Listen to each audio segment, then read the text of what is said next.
A apresentação está, tarará, tarará, explicar. Vou explicar, o Guilherme. Bom, ó, quando a gente fala de poder de negociação, ou também chamado aí, né, de poder de barganha, tá? O que é barganhar, né? Você fazer troca, você negociar. Um caso assim, um exemplo bem simples, às vezes quem tem aí, né, sua crush, seu crush, aí quer ir jogar futebol com os amigos e a crush tá lá, é sexta-feira, sei lá, é sábado e quer ficar com você, mas você inventou aí de jogar futebol. Ou as meninas, sei lá, marcou alguma coisa, jogar futebol, sair com as amigas, fazer é, uma reunião das amigas aí, e aí na nossa rotina, no nosso dia a dia, a gente enfrenta esse fator, né? De fazer barganha, de fazer troca, de negociar, tá? Até no emprego. Às vezes tem empresa lá que você vai ficando um pouco mais, mas quando você precisa sair, o patrão, né, ele permite, ele fala, olha, tudo bem, você pode sair. Marcos, essa câmera tá aberta de novo. Você pode sair e aí mais cedo, se precisar, eles permitem, eles não têm problema quanto a isso. Então, na nossa rotina, essa questão de negociação, ela está presente. Desde quando a gente é pequeno até, né, vai aí até os finais do dia aí nosso aí, essa questão da negociação. Dentro das empresas, também. Por que também? É, qualquer empresa, igual a gente já viu aí em umas 5 aulas, ela depende de fornecedor, tá? Seja quem produz, que depende do fornecedor de matéria-prima, seja quem vende, que depende do cara que produz, e todas as etapas elas acabam aí se conectando e existindo a negociação. Então, quem é o fornecedor, tá? Existe, olha lá, o Cledir colocou aí, ó. O poder dos casados é pagar os boletos. Triste, né? Quem é o fornecedor, gente? O fornecedor pode ser fornecedor de matéria-prima, pode ser fornecedor de serviço, pode ser fornecedor pessoa física. Assim, como assim pessoa física pode ser fornecedor? Ué, a pessoa que trabalha como autônoma, ela é um fornecedor de mão de obra. Então, há também o poder de barganha. Existem aí diversos, né, níveis e existe uma lei que fala sobre isso, tá? Vocês já devem ter ouvido falar em algum momento da vida ou assistido, né, o Celso Russomano aí ou o outro cara lá que eu acho que é xerife do consumidor, patrulha do consumidor, uma coisa do tipo. E aí na lei ela coloca, tá, que é a lei 8.078 do Brasil aqui, ela coloca no artigo 3º que o fornecedor é toda pessoa física ou jurídica, pública ou privada, nacional ou estrangeira, ou seja, dentro do território brasileiro, vai ofertar algum bem, algum serviço, alguma atividade de montagem, de criação, sei lá, transporte, importação, exportação, todos estão caracterizados como fornecedor dentro da lei. Aí você pode estar pensando assim, mas se o cara tá lá no site da China que está vendendo aqui para o Brasil, esse cara ele é um fornecedor? Ele é. A minha empresa, ele mudou agora ali para o Japuí, do lado do Flash ali, ele mudou a marina dele. Ele tinha uma marina, um amigo meu, que era na praia, lá na prainha, perto da Ponte Pênsil, jet ski, tem um monte lá, barco e tal. Aí ele mudou agora para lá. Eu já não sei se ele trouxe os jet skis para lá, que eu não cheguei a entrar lá. Só passei na frente e falei com ele. E ele tem venda de peças. E as peças que ele vende de jet ski, elas vêm muitas da China. Às vezes ele viaja para lá, vai para Dubai, faz contratos e os caras mandam. Então toda essa negociação, ela também é caracterizada por ele serem fornecedor e há uma legislação. É claro que se tiver um problema, né, aí você vai ter que ver como é que vai recorrer com a lei brasileira, com a lei, sei lá, a Organização Mundial do Comércio, entrar lá no país onde ele comprou para poder. Tudo isso vai depender do que está no contrato, tá? Como é que é feito. Então, fornecedor é tudo isso, ok? Só um reforço. Esse da pessoa física, até a pessoa que passa na porta da sua casa vendendo ovo, vendendo trufa, sei lá, hoje em dia tem bastante gente vendendo coisa na rua, ele também é considerado um fornecedor, tá? Os fornecedores aí, eles também apresentam algumas características que dão força para ele de barganha, ou seja, força para negociar, tá? Então, com mais força aí, ó, o fornecedor, ele acaba rivalizando com a empresa. Então, se o fornecedor ele tem muita força sobre a sua empresa, sobre a operação, ele acaba conseguindo aí, vamos supor, ele aumenta o preço e aí ele acaba atrapalhando você. Ele acaba meio que obrigando a sua empresa, claro, isso por cláusula de contrato, né? A comprar mais do que você precisa. Ele gera, ele gera um custo às vezes a mais do que a sua empresa precisa. Não sou, é assim mesmo. Eu vou colocar outra coisa para você. Eu vou colocar o balé, que você é bailarina, acho que a sala não sabia, agora eles ficaram sabendo. Então ele acaba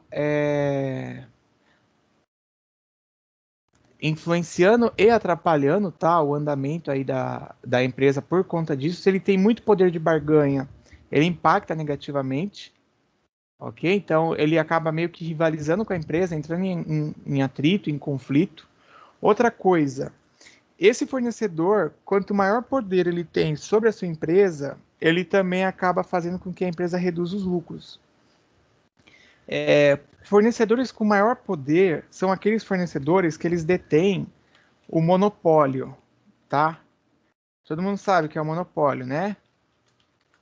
Quando há concentração em uma única empresa aí de determinado produto, ok? Geralmente, se só sou eu que tenho aquela tecnologia, se sou só eu que detenho aquela patente, eu vou fazer o que eu quero.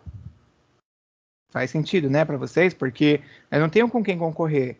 Então, se eu quero vender por 10 mil e você acha que não vale 10 mil, você não tem aonde recorrer, você vai ter que pagar o 10 mil porque é o que tem, tá? Então, a gente precisa pensar, levando em conta aí essa questão do fornecedor, que eu preciso pensar bem qual é o fornecedor que eu vou trabalhar. Se há outros que fornecem, eu preciso buscar e ver como é que funciona esse relacionamento, porque se eu não faço isso, eu acabo aí ficando literalmente na mão dele. Às vezes ele pode atrasar e aí eu não tenho nem aonde buscar a mercadoria, tá? Isso daí até quebraria esse fluxo de cadeia de suprimentos nosso aí, ok? Ó, o Ricardo falou que tá sofrendo com isso lá na empresa. Quer falar aí, Ricardo? Vem pro próximo tópico. Ricardo. Eu vou passar, se você quiser, você fala na sequência aqui, ó. Outra coisa, ó, ele. Ah, pode falar, Ricardo. Ah, não tava conseguindo desabilitar. Agora foi. Não, então, eu tô comprando, como eu presto serviço lá na Petrobras, eu tô comprando umas dolomita. E aí tem um fornecedor só que fornece essa dolomita. E aí ele vem com um monte de exigências. Se você não fizer o pedido conforme a exigência dele, ele não entrega o material. Então tem que fazer o que ele pede. Senão, ele não entrega. E isso é É, tipo um monopólio, né? Porque tem que ser nas condições dele. Como só ele fornece, tem que ser nas condições dele. sim, sim, faz total sentido aí, cara. Porque, gente, se você fica na mão do fornecedor, às vezes é porque só aquele cara que tem, você acaba aí se colocando em um monte de condição, tá? E não tem nem como você falar assim, vou procurar outro fornecedor porque ele tem carta de exclusividade. Ele já te apresenta a carta de exclusividade. Ele fala Esse é assim, um toma a problema. carta de exclusividade, que é só eu que posso fornecer esse material no Brasil. Aí tu fica na mão dele. Sim, sim. Ó, isso daí que o Ricardo falou, pra turma aí, né, que não sabe o que é carta de exclusividade e tal, como funciona essa operação, eu vou pegar um exemplo que a gente tem aqui da Caoa. Sabe a Caoa que faz carro? É ela que detém lá a fabricação da Ford, da Hyundai. Eu acho que ainda tem.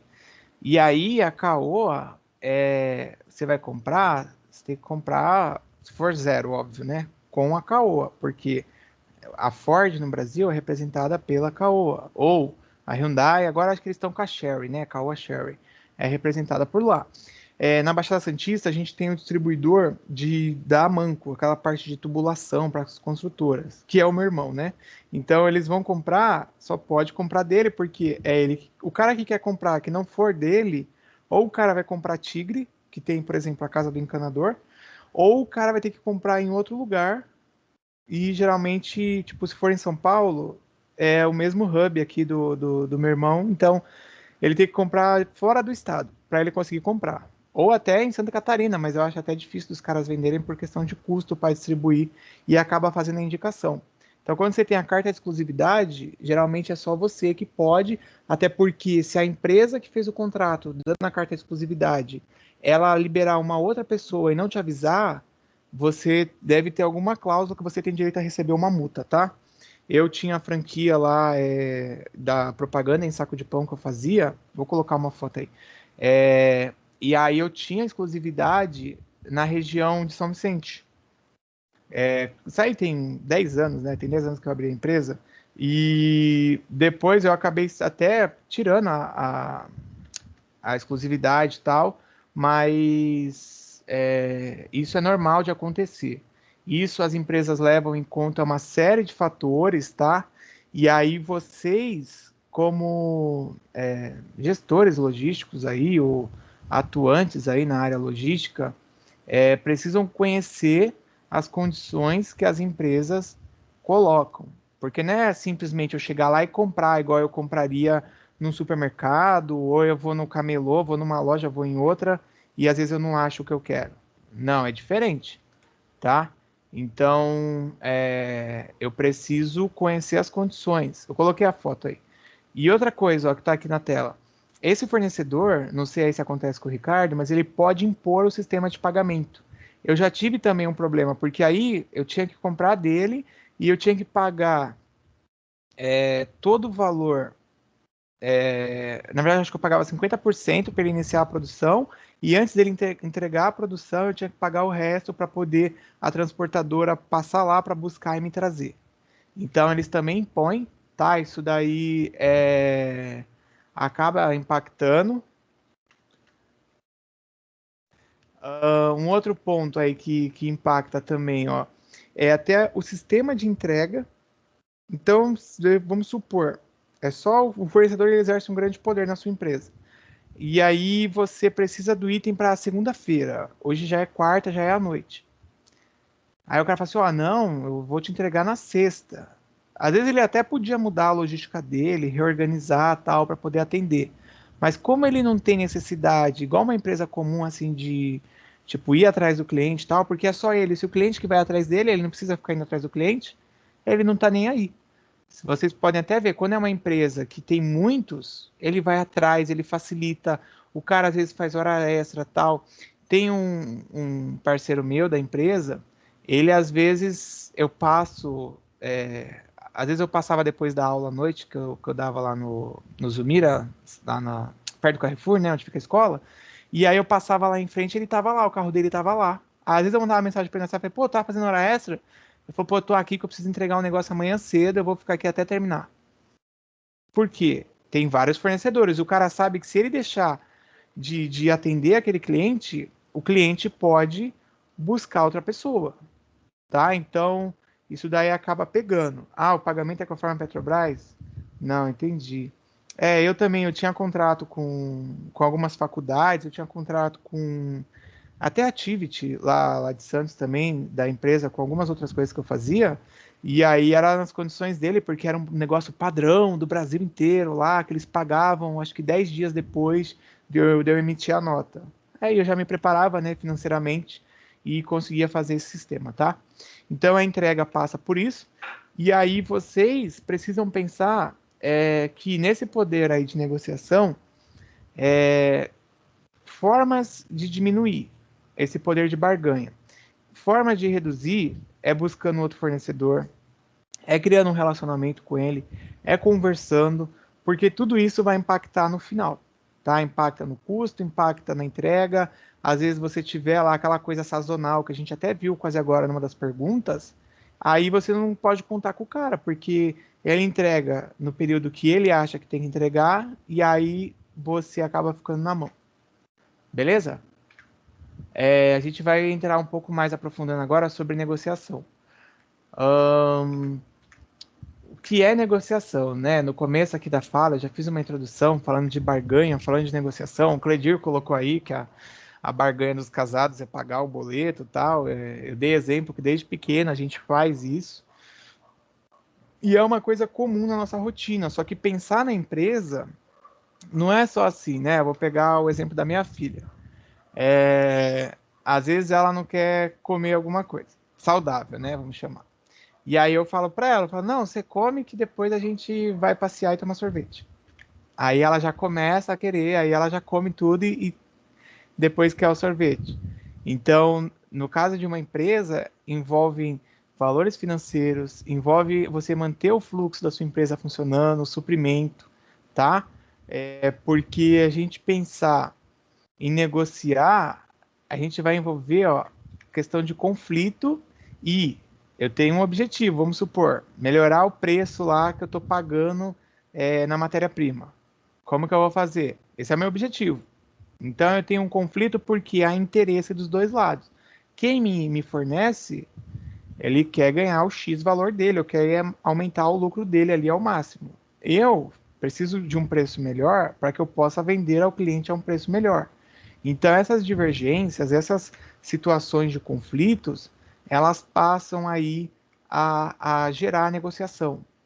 A gente vai ver os tipos de negociação, mas o ideal, né, pensando até nessa parte de integração e tal, é que ocorra a parceria, tá? Quando eu falo que ocorra a parceria, é assim, os dois lados tentem chegar a um acordo, certo? É mais ou menos aquilo, né? Mais uma vez eu vou pegar o exemplo que eu falei até quando eu li o artigo lá que fala sobre fornecedor, é mais ou menos aquilo que o cara fala lá no final, estando bom para ambas as partes, né? Vocês já devem ter visto ele falando isso. É quase isso. Porque a ideia é que você e a pessoa com quem você vai negociar, ou a empresa, cheguem aí, né, num senso comum que, tipo, olha, às vezes um precisou diminuir um pouquinho o preço, mas eu entendo que com isso ele vai me entregar 2 dias depois, porque ele precisa esperar aí para fazer a produção de outra pessoa que queria prioridade, e aí eu acabo cedendo, ele também acaba cedendo e ok. Beleza, beleza? Ninguém fala nada, né? Alguém quer perguntar? Tudo bem, Denis, até aí? Amanda, tudo bem? Lívia, Pablo, Rafael, Lucas, campeão aí do Kahoot. Tudo bem? Tá bom. Nossa, eu vi agora que eu tô como ausente na reunião, mas eu não vou nem mudar meu status, porque quando eu mudo, o Teams vai querer me tirar da reunião e vai querer que eu volte. Kelly, tudo bem, Kelly? Tranquilo? Tô vendo que a Kelly tá aí. A Júlia também. Bora então, vou continuar. Bom, já vi que a Larissa colocou, a Amanda também. Bastante gente agora. Beleza, Wesley, Pablo, Lucas, Rafael, Lívia. E já tinha visto. Bom, olha só, esse processo aí de negociação, ó, ele passa por isso aqui. Primeiro ponto aí que a gente tem, eu tô colando para vocês. A situação atual. Deixa eu ver se estou com a caneta aqui ativada. Não. Ó, situação atual. Cadê? Vai, meu filho, caneta. Ó, situação atual. Então, o que eu tenho que ir até o meu fornecedor falar com ele? Ah, fornecedor, o prazo que você está me entregando não está satisfatório, porque às vezes eu tenho uma demanda grande, eu preciso aí de uma melhoria, de uma organização, eu preciso que a coisa como um todo funcione melhor para que você me entregue antes e também, vamos supor, reduzir os atrasos. Beleza. Então, a situação atual é conversar com o fornecedor para reduzir o prazo de entrega. Aí começa aqui, né, esse losango aqui, ó, da negociação, onde, ó, eu tenho forças impulsionadoras que vão me fazer ali justificar o porquê daquilo ou o que é que eu quero, e as forças restritivas, que seria o fornecedor falando, olha, Não dá, não consigo entregar em 2 dias, não consigo. Então, nessa negociação, vai nascer esse quadro aí, que é esse retângulo aqui, ó. Vou colocar uma flecha torta aí. Onde a gente tem a zona de acordo funcional. Ou seja, eu vou definir em cima disso se aquela negociação, né, ela está sendo desejável. Claro que previamente, antes de eu negociar, eu preciso pensar o que é que eu quero atingir. Tipo, eu vou negociar com a Selma uma venda lá para a Secretaria de Educação da Prefeitura. Beleza, aí é merenda, vai. Aí a prefeitura fala, não, mas a gente precisa que diminua 5 centavos, tal. E aí eu consigo diminuir 3 centavos. Mas ela já tinha no planejamento que até 2 centavos estava bom. E ela conseguiu ainda reduzir 3, ou seja, 1 centavo a mais. Por isso que o planejamento é interessante, tá? Até 2011, aí eu fazia compra dentro da Secretaria de Economia e passava por isso. A gente fazia orçamento, jogava na. Existe um site chamado Bolsa de Eletrônica de Compras, tá? É tipo uma bolsa de valores, mas é de compra do governo.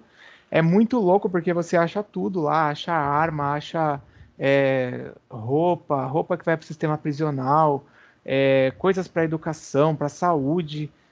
Quem tem empresa aí, ou se a sua empresa está às vezes pensando em vender fora, né?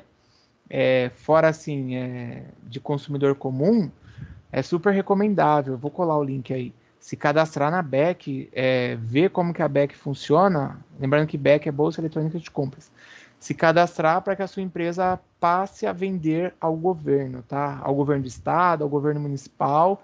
E é muito interessante porque lá, quando a gente jogava, os fornecedores davam a proposta. Então, vamos supor, ó, eu estou lá na concorrência, né? Com vários fornecedores do estado inteiro, tal. Participei de uma negociação de comprar moto para a polícia. A gente já fez isso, fez de computador também, foi a maior desgraceira foi a do computador, porque toda vez dava problema que algum fornecedor entrava, algum concorrente entrava, querendo fazer com que o processo seja cancelado, fosse cancelado. E aí vamos supor, comprar a moto da PM. Situação atual, a gente fez a pesquisa quanto que era uma moto, tal, e jogou lá para negociação. Dentro da negociação, o preço que está lá, que foi a média de mercado que a gente pesquisou, a gente precisava fazer com que houvesse uma negociação que ficasse pelo menos aí, eu não lembro agora a porcentagem, mas era uma porcentagem mínima, assim, abaixo do valor que a gente achou da média. E aí, quando que isso aqui acontece, né, esse quadro? Quando o melhor preço, a melhor oferta, ela acaba se apresentando. Só que aí pensando, né, para vocês verem até um pouco como é que funciona essa logística dentro do governo, que não é fácil. Só que aí o cara foi e apresentou o melhor preço. Aí vai a fase de habilitação que vai olhar a documentação, o orçamento, a proposta. E às vezes eu não sei quem é que apresentou o melhor preço, porque vai um código. Só que aí o cara, ele me fez uma burrice. Qual foi a burrice? Ele se identificou na proposta porque tinha lá o arquivo dele, estava salvo o nome da empresa dele. Não sei se vocês já viram no Word, no PowerPoint, quem cria o arquivo lá no computador fica o nome. E aí na propriedade do arquivo dele estava o nome da empresa dele. Um dos concorrentes, né? Porque todo mundo vê tudo o que está acontecendo. Um dos concorrentes que não sabia quem era o outro, ele foi lá e acionou o processo, falando: olha, o fornecedor X colocou o nome da empresa dele na proposta. Então ele está se identificando e é proibido de se identificar. Até para evitar, né, que tipo favoreça o princípio da isonomia aí dentro da administração pública.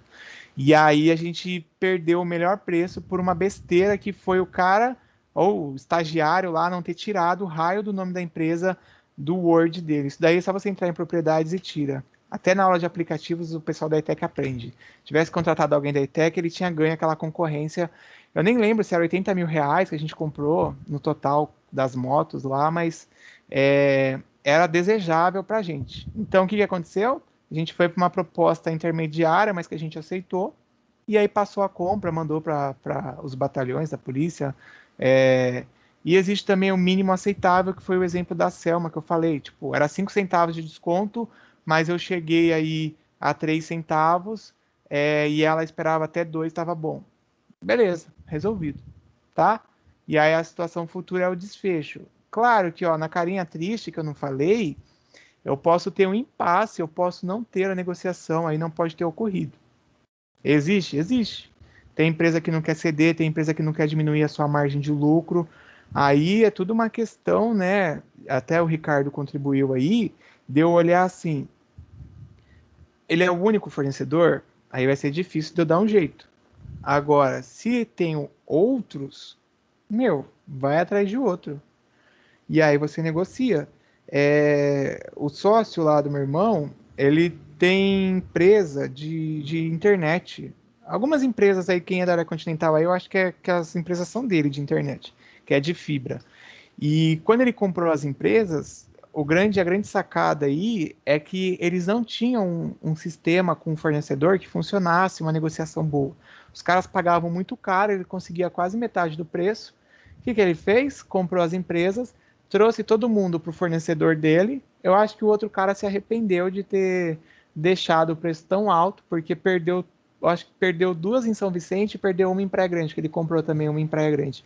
E aí o mercado para ele, pelo menos, está ficando melhor e o cara que está com ele na cadeia de abastecimento está ganhando mais. Então vocês entendem? Tipo, ele vende mais barato para essa empresa de internet. O outro que vendia mais caro não estava nem aí, não chegava num acordo. E aí quando ele ampliou a atuação dele, aqueles que estavam com ele na cadeia de suprimento também ganharam, porque o cara que vai fornecer matéria-prima lá, os cabos, as coisas todas, todo mundo ganhou no final. Por isso que a cadeia de abastecimento ela é uma coisa tão vantajosa, tá? E aí, pensando nisso, a gente chega na postura de negociação, até ela vai ficar escura, hein? Ou os tipos de negociação, que aí a gente tem o primeiro tipo, ó, que é o ganha-ganha. Já chegaram a ver sobre isso? Alguém aí alguma vez? Alguém que fez o curso, sei lá, do Via Rápida ou no Camp, né? A Sofia talvez tenha visto na administração. Alguém chegou a ver ou não? Ninguém? Estão assistindo o jogo do Volta Redonda e Vasco? Ninguém tá falando mais nada? Não, não. Não de não estar assistindo o jogo e não de não estar coisando também, né? De ter visto. Tudo bem. Ó, na postura de negociação ganha-ganha, seria onde as duas partes elas fazem concessões, tá? Ou seja, o acordo é bom para ambas as partes, satisfaz ambas as partes, é dentro do esperado em ambas as partes. De novo, né? Se a gente tem a cadeia de suprimento, tá todo mundo integrado, todo mundo participando, todo mundo ganhando junto, por que eu vou querer levar vantagem do meu cliente lá ou do meu fornecedor? Então precisa chegar aí num senso comum, onde todos aí envolvidos possam, claro, ter o seu ganho, mas que também faça aí a concessão, tá? Essa postura de negociação é a melhor e a mais recomendada, beleza? Anotem isso daí no caderno. É a mais recomendada porque o ganha-ganha é aquilo assim que você vai manter o relacionamento com o seu fornecedor, a coisa não vai ficar desgastada e vai ficar bom e o processo continua funcionando aí de uma forma tranquila. Agora, um outro ponto que já é complicado é o ganha-perde ou o perde-ganha. Por que eu coloquei assim nos dois nomes? Porque o perde-ganha ou ganha-perde é a mesma coisa, só que eu vou fazer um risco aqui no meio, ó. Vamos supor que aqui seria. Um deve ser o fornecedor e o outro. Isso. Vou chamar aqui de ETEC, vai. ETEC. E aqui o fornecedor da ETEC. Então eu sei que a ETEC tem o fornecedor de impressora lá, que é alugado, às vezes contrata gente que vai instalar ar-condicionado, fazer manutenção. Claro que agora, como não tem ninguém, né, não deve ter isso, mas antigamente tinha. No perde-ganha, vamos supor, a ETEC estava lá tentando negociar, porque a PM estava sem dinheiro, tinha que esperar tal, e aí tentava fazer uma negociação com o fornecedor. O fornecedor não quer abrir mão. Então, no caso, a ETEC acabaria perdendo, porque às vezes tinha que tirar um recurso que ia usar para uma outra coisa, e aí o fornecedor acaba ganhando. Claro que na administração pública fazem aí vários orçamentos, tá? E analisam várias condições. No ganha-perde, seria o inverso. Tipo, a ETEC ganha, fez lá o serviço e tal, só que aí chorou o preço, não sei o que, não queria pagar mais e aí o fornecedor que tinha um custo maior acabou fazendo só para atender, mas ele acabou perdendo. Então tem o ganha-perde também, onde uma das partes somente é a ganhadora, tá? Então, ó, o negociador, ele só é interessado, ele só visa os seus próprios interesses. Isso daí é muito comum. O Ricardo mesmo deu esse exemplo aí, mas é muito comum. Muita empresa acaba colocando essa condição onde ela não quer negociar, ela não se importa em perder aquele cliente, aquele fornecedor, tal. E aí vocês, atuantes aí na área da logística, é interessante que façam essas análises, que façam essas leituras de qual é o melhor caminho para que eu possa solucionar isso. Às vezes tem um contrato e o fornecedor não quer rever. Eu até, no segundo módulo, vocês vão ter aula de custos logísticos. E aí eu falei para o pessoal que, nesse momento de pandemia, uma coisa que é interessante aí, que é muito importante de se analisar para que a empresa se mantenha, é o fato de eu renegociar os meus contratos ou eu suspender os meus contratos. Porque se eu faço isso, por exemplo, vou voltar. Eu ganho porque eu reduzo o meu custo. O meu fornecedor sabe que quando voltar ou normalizar aí, ele também vai continuar ganhando. Agora, quando é o ganha-perde aí, ou perde-ganha, o cara não tá nem aí ele só quer saber dele ganhar, então só os interesses dele que contam, e acaba, infelizmente, havendo um desgaste e depois, né, pode ser que não haja uma renovação de contrato. Até no futebol aconteceu isso com os jogadores, né? O Santos teve problema aí, mas é uma coisa comum. Eu, por exemplo, lá da empresa, eu tenho o negócio do Gympass. Não sei se alguém já viu o Gympass. E as academias ficaram todas fechadas, né? O Gympass você pode treinar em qualquer academia, de qualquer lugar. Aí eu tinha 3 contratos do Gympass. Eu suspendi por 90 dias. Naquela época, da primeira parte que fechou tudo lá em abril e tal, do ano passado. E agora não sei não, tô até pensando, porque é um custo a menos que vai ter. Convênio, eles não queriam baixar o preço. Eu acho que eu baixei 40%, 40 e poucos por cento. O da empresa tava todo mundo no Transmontano e eu mudei pro Ana Costa. Mesma condição, com tudo incluso, tipo, sem carência, sem aqueles bagulho chato de convênio, mas o Transmontano fala, não, a gente não pode fazer, não pode, não pode. Migrei tudo para Ana Costa, perderam uma empresa com... Eu pagava lá as vidas, lá o plano, e agora tô na Ana Costa, apesar de não usar, né, tal, mas de repente, quando eles terminarem o hospital que eles estão fazendo em Praia Grande, um hospital bem grande, pode ser até que eu pense em voltar, desde que, né, seja vantajoso, porque às vezes as empresas elas adotam essa tática aí do perde-ganha, ou do ganha-perde aí, e elas acabam perdendo o cliente, porque se eu tivesse saído do plano e reiniciado de novo, eles tinham feito o mesmo preço do que era o outro. Só que para eu migrar, eles não faziam. Eu falei, bom, gente, então, tchau, muito obrigado.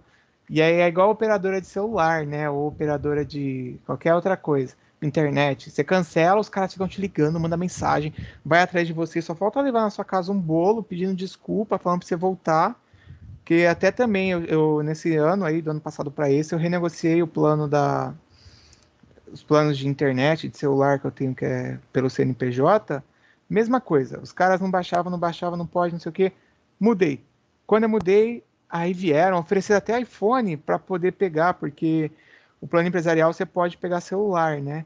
Os caras ofereceram até iPhone, não, volta, não sei o que. Eu falei, gente, já foi. Então, isso daí acaba também desgastando e fazendo com que as empresas percam aí os contratos, tá? E tem um pior que esse ainda, que é o perde-perde. Ou seja, ninguém ganha, nenhum dos dois lados ganha. Esse modelo, ou esse perfil, ele é aquele que o negociador ele não vai se preocupar se ele vai perder o cliente e se o cliente vai perder lá, às vezes, o abastecimento do seu estoque, das suas operações. Ele não está nem aí, ele acha que ele praticamente é aquele que acha que sozinho vai conseguir tipo, se manter, o produto dele se auto-vende, se eu não quero, outra pessoa vai querer.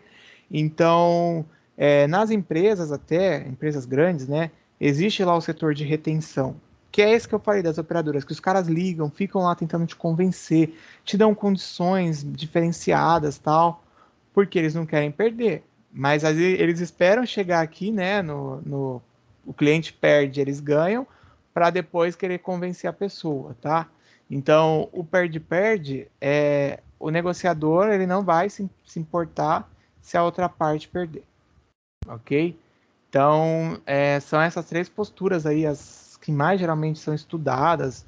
Curso de negociação falam disso. O pessoal que é do GAT lá, que é da divisão de sequestro, eles estudam isso, estudam o perfil de negociador baseado nisso também, tá? Dentro da operação logística também existe isso. Aí o Ricardo deve ter até identificado aí o perfil quanto a isso. O que leva a esquecer um acordo. Então, quando há um desgaste, Larissa, entre as duas partes, aí vamos supor, eu tenho lá um contrato, ou então eu quero fazer um contrato, mas o cara ele não baixa o preço, ele não atende a condição de entrega, ele vai perder o contrato e eu vou deixar de atender, de comprar dele e de me abastecer. Ou seja, eu deixo de me abastecer, perdi. Ele e porque eu não quero ceder ao prazo dele, tá? Ele não quer mudar o prazo, também perde. Então os dois perderam. Hoje, com a integração, né, ou com a globalização aí, eu consigo arrumar fornecedor para tudo, assim, de vários lugares. Se o cara começa, claro que tem essa questão aí da patente que ele colocou aí, o Ricardo, mas da exclusividade, mas se o cara começa com muita exigência, eu acabo tendo a opção de migrar para outro. Isso daí, dependendo do setor, né? Porque se for muito setor tecnológico, aí já é complicado. É igual, esses dias, eu até ia comentar esse exemplo na aula. Calma aí que você já fala, Ricardo. Esses dias eu vi que o governo brasileiro, o governo federal, ele assinou um raio de um contrato com uma empresa de vacina. E no contrato, eu entendi, quando eu vi aquilo, né? Eles estavam lendo, o pessoal da CNN estavam lendo o contrato lá, é uma loucura. O governo brasileiro adotou aí um perde-ganha. Porque assim, os caras deram que. Eu não lembro agora se é junho, abril, sei lá. Eles vão entregar uma quantidade, mas o resto eles não dão garantia. Além de não dar garantia da entrega, se a pessoa que tomar tiver algum problema, eles isentam, o governo brasileiro isenta o laboratório que ele vai pagar a vacina da responsabilidade se der algum problema com quem tomar. Se virar jacaré, né? Que o governo gosta. Então, assim, ele isenta.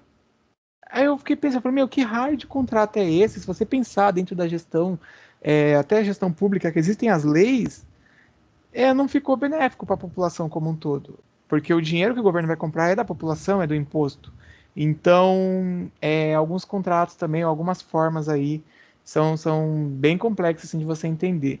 Claro que não sei se foi a Pfizer, a Janssen, mas só os caras que fazem aquela? Sim. Mas tem a Coronavac, mas é do Dória. Então, existem outros fatores por trás, mas é bem complexo mesmo. Ô, Ricardo, pode falar enquanto eu tomo água. O que a gente faz de vez em quando lá é quando o fornecedor começa a criar muita dificuldade e a gente precisa daquele material, a gente entra em contato com aqueles fornecedores que revendem, né? A não ser que, por exemplo, se esse tiver carta de exclusividade, a gente não consegue. Mas, por exemplo, se o fornecedor, a gente não fatura, a gente só paga no cartão, a gente não consegue... a gente só paga no débito ou no crédito, a gente fatura mínima R$ 1.000 e aí a gente não consegue atender, e aí a gente procura esses fornecedores que revendem. Claro, a Petrobras sempre vai pagar um pouco mais caro pelo trabalho que a pessoa vai ter, né? Mas é uma alternativa que a gente tem, que a gente faz lá. Entendi. Isso daí também é uma forma aí, porque se você tem outra alternativa, que é aquela que seria, entre aspas, melhor, não está favorecendo ou facilitando, as empresas acabam indo buscar isso daí em diversos setores, tá? Isso daí se aplica. eu vou colocar algumas características, e aí eu vou fazer até uns comentários em cima, relacionado até ao mercado global, que pega um pouco do que eu já falei, do que o Ricardo até colocou agora. Vocês vão ver aí que vai subir uma tela branca. Pam. Ó, características ligadas ao negociador, ou seja, aquilo que eu falei do planejamento de negociação, de você pensar, passa aí por algumas coisas, como vou mostrar aqui, ó. Primeiro, o conhecimento aí do negócio. Então, eu sou a pessoa que vai negociar. Eu preciso conhecer quais são os objetivos da minha empresa com aquilo, quais são as alternativas aí, pegou agora aí o que o Ricardo acabou de citar, quais são as alternativas que eu tenho àquele produto ou àquela empresa. Existem alternativas? Existem outras formas? Sim, não. Eu preciso já me preparar como negociador, porque quando eu for conversar com a empresa, se eles estiverem aí, né, sem chance de negociar, eu preciso, tipo, encerrar a negociação e partir aí para a alternativa ou para outro plano. Uma outra coisa que também leva em consideração, como negociador, ele tem que ter algumas características interpessoais, como isso daí vocês devem ver na aula de sexta-feira, eu acho, gestão de pessoas, ou na aula de ética. Eu acho que tem gestão de pessoas na sexta-feira, né? Exemplo, flexibilidade e confiança. Quando você for entrar nesse processo de negociação com o comprador, com o fornecedor, tal, tem que ter a flexibilidade para fazer aquele ganha-ganha, para você pensar em opções, em formas, para não encerrar a negociação, sendo que poderia ser flexível e ajustar. E também a questão da confiança, de tipo, você saber realmente o que quer, que aí volta no primeiro ponto lá, que era o objetivo, né? Ó, o objetivo que está ali, porque você ajustando e tendo a confiança, você consegue atingir o objetivo que você pensava, tá? Se o negociador começa a perceber, né, que a outra parte tá estranho, não sabe muito bem o que quer, e aí o cara joga uma proposta que é ruim, às vezes acaba aceitando porque não está confiante naquilo que ele quer, e aí tem problema, né? Que aí no final é a empresa que vai segurar o problema aí. Outra característica que acaba pegando são estratégias aí de impasse e de concessão, tá? Então, tem negociador que ele coloca de propósito impasses. O cara começa a supervalorizar o produto dele, ele coloca impasse às vezes para entregar, porque ele quer usar isso como estratégia para tentar extrair da outra parte, vai, mais dinheiro, né? Se é ele que está vendendo, ou se é ele que está comprando, colocar um valor menor, porque fala, não, ó, porque o fornecedor tal aqui, ele tem uma condição. É igual aquela, vocês já devem ter visto milhares de vezes, né? Situação aí, o ditado comum, que a pessoa vai indo de loja em loja, vai ver, aqui é 20, ó, o outro faz 20, então é 19, aí vai no outro, ó, aqui é 18,50, então eu faço. O cara vai fazendo isso. Ele cria impasse para poder forçar, às vezes, uma concessão ou que uma negociação aconteça do jeito que ele esperava, tá? E o outro ponto, que até falei de mercado internacional, de economia ou coisa do tipo, ele vai ligar muita parte pessoal relacionada a emoções e desejos e também crenças e valores. Onde entra a parte internacional nisso, né? Vou dar um exemplo. Tinha um professor da faculdade, ele trabalha numa operadora aí de comércio exterior, tal, atua na China, no Brasil. Ele ficou um tempo na China, aí ficou no Brasil, depois volta para a China. Acho que ele até saiu da faculdade, mas ele às vezes ele tinha que ficar na China por conta do trabalho. Ele dava aula à noite, aí ele, como a China, né, o fuso horário é invertido do nosso, ele às vezes entrava em reunião no horário da noite, então era todo confuso o horário dele. E aí, quando ele tinha que negociar, pensando nesses 4 pontos aí, o que o chinês fazia? Primeiro, o chinês não ia negociar com o cara durante o dia nosso aqui, porque pensando aí, né, em fatores pessoais, questão emocional, o negociador brasileiro, ele estava cansado, porque vai 2 horas da manhã, 1 hora da manhã, o cara tá cansado. Outra coisa que eles se usavam, a negociação, eles traziam todo um ambiente favorável para eles, para poder meio que forçar ou facilitar. E aí, além desse ponto lá da China, algumas operações que acontecem de forma presencial, por exemplo, eu vou negociar com o japonês. Eu preciso entender qual é a questão de crença, de valores, a questão cultural da outra parte. Não precisa nem ir, né, para o outro lado do mundo, no Japão. Pode, sei lá, a cultura do cara que está em São Paulo, com às vezes aquele que está no Centro-Oeste, ali, Goiás, Mato Grosso, ou com aquele que está lá no Norte ou no Sul. É diferente, tá? Então, crença, valores, o desejo de estar ali fazendo a operação ou não, a questão emocional, às vezes você vai chamar o cara para negociar e você faz ele pegar um avião, dar quantas horas de viagem para chegar em outro lugar, ou seja, tudo isso acaba afetando. Então, às vezes a negociação ela pode ser aí submetida à influência de outros fatores que afetam o pessoal ou o emocional e a pessoa acaba não saindo conforme ela esperava. Tá? Isso daí são formas que eles acabam colocando e que são práticas ou estratégias que são usadas. Tá? Isso é questão de mercado. A gente sabe que hoje em dia a China, né, domina muito o mercado mundial e até outras, né, Estados Unidos. Então precisa fazer esse estudo prévio, vamos chamar assim, ou planejamento do tipo, eu vou negociar com coreano, qual é a forma que eles trabalham, qual é a cultura, o que é que os caras prezam. Até mesmo você vai no almoço lá, às vezes, com alguma cultura que o cara faz alguma coisa diferente, e você comete uma gafe lá, ou já quebra aí algum protocolo e acaba trazendo uma negativa aí para sua empresa. Tudo tranquilo? Beleza? Alguém quer perguntar até aí? Falei pra caramba, só eu e o Ricardo que falou, né? Cadê o povo? Ricardo, será que eles estão aí? Então vai muito dessa coisa de inteligência emocional também, né? Tem a parte técnica, mas tem a parte de você ser esperto também e, tipo, sacar, assim, como é o seu comprador, né? Sim, isso daí na parte dos negócios a gente chama de feeling, tá? É você ter o feeling aí, né? A percepção, você tá ligado aí. Por isso que eu falei, se houve, né, uma alteração no emocional, no interno, que você teve que negociar de madrugada, você já tá cansado, Sim. já mexe, você tá desconcentrado, você tá desapercebido, e os caras não, né? Eles estão no horário deles lá e estão tranquilo. Sim, entendi. Beleza, beleza. Bom, mais ninguém? Que aí a gente vai pro texto agora. Tem 15 minutos para falar sobre o texto aí de negociação. Tudo certo? Bom, o texto eu já coloquei para vocês lá em arquivos, mas eu vou fazer aqui a leitura porque vocês vão ter que responder aí.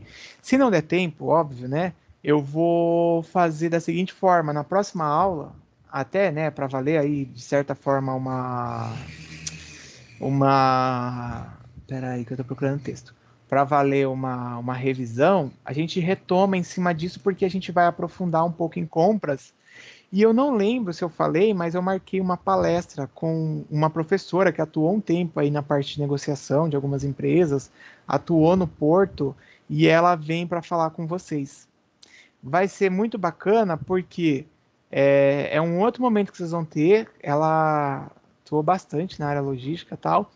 E eu gosto de trazer pessoas que são da área e aí de forma externa aqui do curso, né, da ETEC, para que vocês possam também se utilizar aí disso para poder adquirir mais conhecimento, as competências. Ela trabalha muito também com o socioemocional, que a Selma falou quase agora, que o Centro Paula Souza ele está prisando muito isso, tá?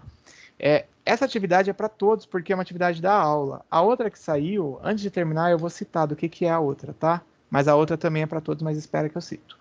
Vamos lá para a leitura. Ó. Eu colei aí. Quem quiser ler sozinho, tudo bem, mas eu colei aí para deixar, mas está em arquivos já. O texto é o mesmo que está em PDF, está em Word, é o texto que eu subi aí agora. Vocês querem que eu faça a leitura com vocês ou vocês fazem sozinhos? Vocês que sabem. Não, é bom você fazer a leitura, eu acho. Tá. E aí, tudo bem então? Vou fazer, beleza? Povo brasileiro. Tá bom, Alexia, tudo beleza? Aí, firme e forte. Yasmin, beleza? Bora então, Wesley. Então tá. Denis, tá aí? Ó. Eu separei até. Peraí, deixa eu ver aqui de novo, né? Antes que eu fale. Eu acho que eu separei por parágrafo, para não ficar o texto todo na tela, mas como é muito texto, por que eu sou habituado a colocar, vai subir linha por linha, tá? Então, ó. O texto é uma história de um pai que morreu e deixou a herança aí para os 3 filhos. Então, ó, um homem morre e deixa para seus 3 filhos uma herança de 17 camelos, com a condição de que eles repartam da seguinte forma. Cadê meu filho? Ó lá. Para o filho mais velho, a metade dos seus camelos. Para o do meio, 1/3. E uma 9ª parte para o filho mais novo. Essa era a condição que o pai deixou. Bom, aí a gente parte aí, né, por casos de família, ó. Os 3 filhos começaram a negociar, mas não conseguiam entrar em acordo. Como dividir os 17 camelos conforme as regras que impunham a herança sem cortar nenhum animal ao meio? Óbvio, né? Porque se a gente for olhar só ali, ó, de dividir ao meio para o mais velho, 17 já não bate. Bom, o pai deixou uma intriga aí para os filhos, né? Ó. E para que servia um camelo morto e despedaçado?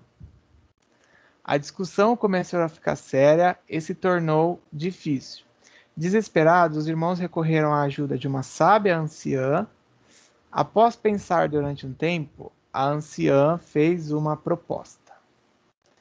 A anciã não chegou diretamente à solução, mas como podia se concentrar no problema, afastando-se das posições, conseguiu compreendê-lo e oferecer um recurso para que os irmãos pensassem juntos.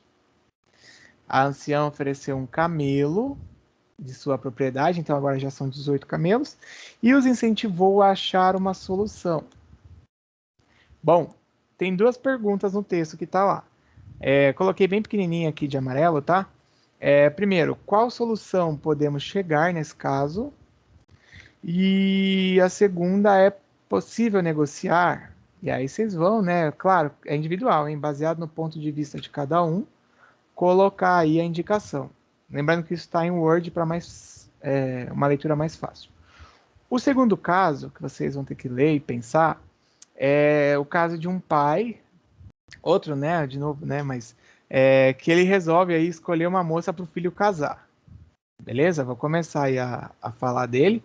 Ó, o pai escolhe uma ótima... desculpa, o pai chega e fala, escolhi uma ótima moça para você casar.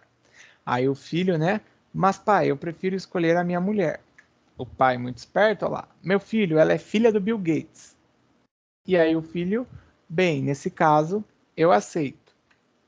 Só aqui já houve aí uma negociação, houve aí uma argumentação, né? Continuando. Então o pai negociador vai encontrar o Bill Gates. E aí ele fala, Bill, tenho marido para sua filha.